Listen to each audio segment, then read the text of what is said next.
ഇതിലെ വഴി നിങ്ങൾ ഞങ്ങട്ടൊക്കെ കൊണ്ടുപോണത് ഇപ്പൊ സാധാരണ വഴിയിലൂടെ പോയാ പോരെ? ഇതില് നമ്മളെത്തൂലേ? പുഴയിലേക്ക് എത്തൂലേ? സത്യല്ലേ? വേറെ എവിടെയെങ്കിലും പോയി വീഴുവോ?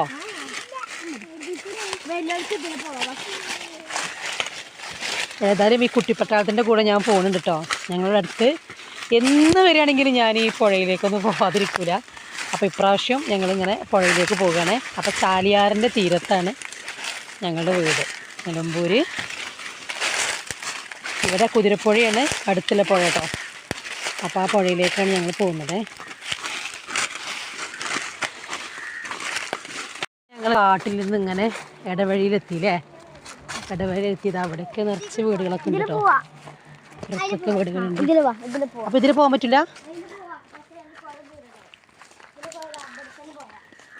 അപ്പോൾ വഴി മാറി അങ്ങോട്ടേക്ക് തിരിഞ്ഞു.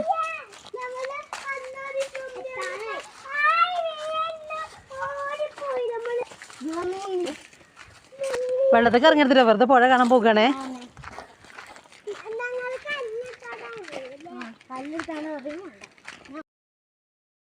എന്തിനാ പുഴയിലെറിയാനോ? ഇതെന്താ? നല്ല പുളിയോ? അങ്ങനെ ഞങ്ങള് പുഴയിലേക്ക് ഇങ്ങനെ പോയിക്കൊണ്ടിരിക്കുകയാണ്. അപ്പോൾ ഇവിടെ എന്താ അപ്പോൾ വെച്ചാൽ നോമ്പായതുകൊണ്ട് തന്നെ കുറേ സമയമൊക്കെ ഇങ്ങനെ പോകണ്ടേ. അപ്പോൾ അതിന് വേണ്ടിയിട്ട് ഇങ്ങനെ പുറത്തേക്ക് ഇറങ്ങിയതാണ് കേട്ടോ. വീട്ടിൽ പിന്നെ പണികളൊക്കെ നടക്കുന്നുണ്ട്, എല്ലാവരും ഉണ്ട് അവിടെ. അപ്പോൾ അതുകൊണ്ട് തന്നെ ഇവിടെ ഇങ്ങനെ കുറച്ച് വില്ലകളുണ്ട്. അവിടെ കുറേ വില്ലകളിലൊക്കെ ആൾക്കാർ താമസിക്കുന്നുണ്ട്, കുറേ വില്ലകളിൽ ആളില്ല. ഞാൻ എല്ലാ പ്രാവശ്യവും വരുന്ന സമയത്തും ഞാൻ ഈ ഒരു പുഴയിലേക്ക് വരാതെ പോവില്ല. കാരണം ഈ പുഴയോട് പ്രത്യേകമായിട്ടൊരു പ്രണയമൊക്കെ ഉണ്ട് കേട്ടോ. എന്താ വെച്ചാൽ സത്യം പറഞ്ഞു കഴിഞ്ഞാൽ ഇവിടെ വന്നിരിക്കുകയാണെങ്കിൽ നമുക്കൊരുപാട് നമ്മുടെ പഴയ കാല ഓർമ്മകളും അതേപോലെ തന്നെ നമുക്കൊരുപാട് പഴയ പാട്ടുകളും ഇങ്ങനെയൊക്കെ നമുക്ക് മനസ്സിൽ വരും. അതേപോലെ തന്നെ ഒരുപാട് എന്താ പറയുക, നല്ല സുന്ദരമായിട്ടുള്ള നിമിഷങ്ങളൊക്കെ നമുക്ക് തൊട്ട് നിർത്താനൊക്കെ പറ്റുന്ന ഒരു സ്ഥലമാണ് ഈ ഒരു പുഴ എന്ന് പറഞ്ഞു കഴിഞ്ഞാൽ കേട്ടോ. അപ്പോൾ ഇവിടെ എന്ന് പറഞ്ഞു കഴിഞ്ഞാൽ ഓരോരോ സമയങ്ങളിലും ഓരോരോ മുഖമാണ് പുഴക്കുള്ളത്.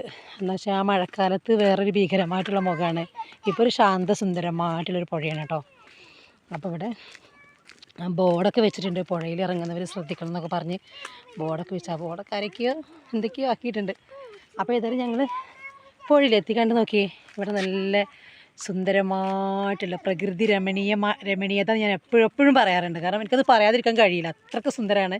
പച്ചപ്പും അതേപോലെ തന്നെ ഒരു ശാന്തമായൊരു അന്തരീക്ഷവും അങ്ങനെയുള്ളൊരു സ്ഥലമാണ് കേട്ടോ. അപ്പോൾ നമ്മൾ പുഴയിലെത്തിയിട്ടുണ്ട്. അപ്പോൾ ഇങ്ങനെ ഈ പുഴയൊക്കെ ഇഷ്ടമുള്ള ആൾക്കാരൊന്ന് കമൻ്റ് അറിയിക്കണേ. ഇതാണ് കേട്ടോ നമ്മുടെ കുതിരപ്പുഴ. അപ്പോൾ അതിൻ്റെ പിന്നെ എന്താ പറയുക, ഇതിൻ്റെ മുകളിൽ കൂടെയൊക്കെ വെള്ളം മഴക്കാലത്ത് നല്ലോണം കുതിച്ചുയർന്ന് വരും.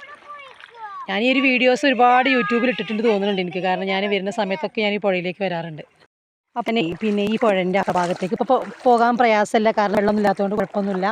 പക്ഷേ വെള്ളമുള്ള സമയമാണ് ഇങ്ങോട്ടേക്ക് വരണമെങ്കിൽ നല്ല ബുദ്ധിമുട്ടാണ് കേട്ടോ. അപ്പോൾ ഞാൻ ഈ ഒരു ഭാഗത്തേക്ക് വന്നത് എന്താണെന്ന് വെച്ച് കഴിഞ്ഞാൽ ഇവിടെ ഒരു പിന്നെ പുല്ല് കാണാൻ വേണ്ടി മാത്രമല്ല, ഇവിടെ നമുക്കുണ്ടല്ലോ, ഞാൻ എന്താ പറയുക, എനിക്ക് ഭയങ്കര ഇഷ്ടമാണ് കേട്ടോ ഇത് സംഭവം. നമ്മളിങ്ങനെ തൊപ്പുപുല്ല് എന്നൊക്കെ പറയില്ലേ, ഈ ഒരു പുല്ല് കാണാൻ വേണ്ടി. ഇത് സിനിമയിലൊക്കെ ഞാൻ കണ്ടിട്ടുണ്ട്. അതേപോലെ നമ്മൾ ചില കാടുകളൊക്കെ കണ്ടിട്ടുണ്ട്. അപ്പോൾ ഈ ഒരു പുല്ല് ഇതൊക്കെ ഉണ്ടോ, കണ്ടില്ലേ? ഭംഗിയില്ലേ കാണാൻ? ഇത് ദൂരത്ത് നിന്ന് ഇങ്ങനെ കണ്ടപ്പോഴേ നല്ല ഭംഗിയുടെ കുറേ ഉണ്ട് കേട്ടോ. അപ്പോൾ അതൊന്ന് കാണാൻ വേണ്ടിയിട്ടും ഇവിടുന്ന് ഒരു ഫോട്ടോസൊക്കെ എടുക്കാൻ വേണ്ടി വന്നതാണേ. താഴ്ന്നു പോയിട്ടോ, അവിടെയാണ് വീഴാൻ പോയത് കേട്ടോ. ഭാഗ്യത്തിന് എന്തോ പറഞ്ഞാൽ വീണിട്ടില്ല. അപ്പോൾ ഈ ഭാഗത്തുള്ള അപ്പോൾ എനിക്കിതിൻ്റെ ഒരു വ്യൂ കാണിച്ചു തരാം. ഇതാണ് കേട്ടോ ഇതിൻ്റെ ഒരു വ്യൂ. ശരിക്കുള്ള എന്താ പറയുക, അടിപൊളിയാണ്, നല്ല ഭംഗിയാണ്. ഞാൻ പറഞ്ഞല്ലോ, ഇവിടെ വന്ന് സ്വസ്ഥമായിട്ടൊക്കെ ഇരുന്ന് കഴിഞ്ഞാൽ നമുക്ക് കുറച്ച് നല്ല പാട്ടുകളൊക്കെ കേട്ട് കഥകളൊക്കെ പറഞ്ഞ് സന്തോഷമായിട്ട് നമ്മുടെ മനസ്സൊക്കെ നല്ല ഒന്ന് റിഫ്രഷ് ആക്കിയിട്ട് നമുക്ക് പോകാൻ പറ്റും. അങ്ങനത്തെ ഒരു സ്ഥലമാണ് കേട്ടോ. ശാന്തസുന്ദരമായി ഒഴുകുന്ന പുഴ. പക്ഷേ ഞാൻ പറഞ്ഞല്ലോ, ഈ ഒരു പുഴ എന്ന് പറഞ്ഞു കഴിഞ്ഞാൽ കുതിരപ്പുഴ എന്നാണ് അതിൻ്റെ പേര് തന്നെ. അപ്പോൾ ഒരു സമയത്ത് നല്ലവണ്ണം വെള്ളത്തിന് നല്ല അടിയൊഴുക്കുണ്ടാകുന്ന സമയമുണ്ട്. അപ്പോൾ വീഡിയോ ഇഷ്ടമായെങ്കിൽ നിങ്ങൾ എന്ത് ചെയ്യണം, കമൻസും ലൈക്കും ഒക്കെ ചെയ്യാം കേട്ടോ. നോമ്പായത് കാരണം കുറച്ച് സമയം എങ്ങനെ പോകുമല്ലോ എന്ന് കരുതിയിട്ടാണ് ഇങ്ങോട്ട് വന്നത്. അപ്പോൾ ഇവിടെ വന്നപ്പോൾ എന്ന് പറഞ്ഞു കഴിഞ്ഞാൽ പറഞ്ഞ പോലെ നല്ല ഒരു അടിപൊളി വ്യൂ കാണാൻ പറ്റി. അതേപോലെ തന്നെ ഒരു ഹായ് പറഞ്ഞു, ഹായ് ഉണ്ട്, ഹായ് പറഞ്ഞേ, ഹായ്. ചേച്ചി ഇവിടെ നമ്മുടെ അയൽവക്കത്തിലെ ചേച്ചിയാണ്. അപ്പോൾ ചേച്ചിയോട് അലക്കാൻ വന്നതാണ്. അപ്പോൾ ചേച്ചി പറഞ്ഞു എന്താ പറയുക, ഇവിടൊക്കെ ഒരുപാട് ഭാവങ്ങളുണ്ട് പറഞ്ഞപ്പോൾ ചേച്ചിയെ അല്ലേ.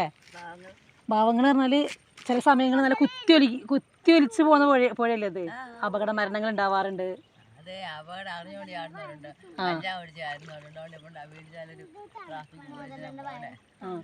അറിഞ്ഞോണ്ട് തലേ തുണിയും കെട്ടി തുണി അടിയിൽ തുണി ഉടുത്തിട്ടുണ്ടോ എനിക്കറിയാം. ഞങ്ങൾ കുളിച്ചോണ്ടിരിക്കുമ്പോണ്ട് അവനുമായിട്ട് കുറച്ച് കൂടാനും ഇതുവഴി ഇങ്ങനെ പോയി ഇങ്ങനെ തലേ തുണി പിടിച്ച് പോയി. അവനെ അറിഞ്ഞോണ്ട് വെള്ളത്തിൽ ചാടുക എൻ്റെ അമ്മയ്ക്ക്. എന്നിട്ട് അവരെ തന്ത രൂപ മേടിച്ചെന്ന് കണ്ടു. എന്നിട്ട് കുറച്ച് കൂട്ടുകാർ കാലേന്തി പോയതാ അതൊക്കെ പറഞ്ഞ എവിടെ എത്തും. ഒരു മനുഷ്യർക്ക് ബുദ്ധി എന്തിനാ കൊടുക്കാം. അതെ അതെ അതെ അതെ, മേടിച്ച് രൂപ മേടിച്ചാ കേട്ടോ. അപ്പോൾ ഇതൊക്കെയാണ് ഈ പുഴേൻ്റെ കഥകൾ. ഇവിടെ ഒരുപാട് കഥകൾ ഇനിയുണ്ട് പറയാൻ അല്ലേ. അവൻ്റെ മേളിലുള്ള കല്ല് കാണില്ലേ, അവിടെ പിള്ളേർ കുറേ അത് അവിടെ മുകളിലുള്ള കാര്യം കേട്ടോ ചേച്ചിയെ പറയണത്. അവിടെ കുറേ സാമൂഹ്യ വിരുദ്ധരൊക്കെ വരലുണ്ട് അല്ലേ. എന്നിട്ട് മരിച്ചു. പിന്നെ വീട്ടിൽ തന്നെ പിള്ളേരൊന്നും അവിടെ 4 പിള്ളേരുടെ കളിക്കാൻ. എല്ലാ വർഷവും ഇവിടെ മരണം സംഭവിക്കാറുണ്ട് കേട്ടോ. കാരണം അങ്ങനെ പണ്ടൊക്കെ അല്ലേ, 2 വർഷം മുന്നേ ഒക്കെ ഉണ്ടായിരുന്നു മരണം അല്ലേ. അപ്പോൾ ഓക്കെ, എല്ലാവർക്കും നല്ലൊരു ദിവസം ആശംസിക്കുന്നു. ഇതാണ് ബായ്. ഈ കുട്ടി പട്ടാളത്തിൻ്റെ കൂടെയുള്ള ഞങ്ങൾ പുഴ കണ്ടു. എങ്ങനെയുണ്ടായിരുന്നു പുഴ കണ്ടപ്പോൾ? സൂപ്പർ അല്ലേ. അപ്പോൾ ഇവർക്കൊരു വൈബായിട്ടോ. അപ്പോൾ അടിപൊളിയായിരുന്നു. എല്ലാവരും ചാറ്റെടുത്തേ.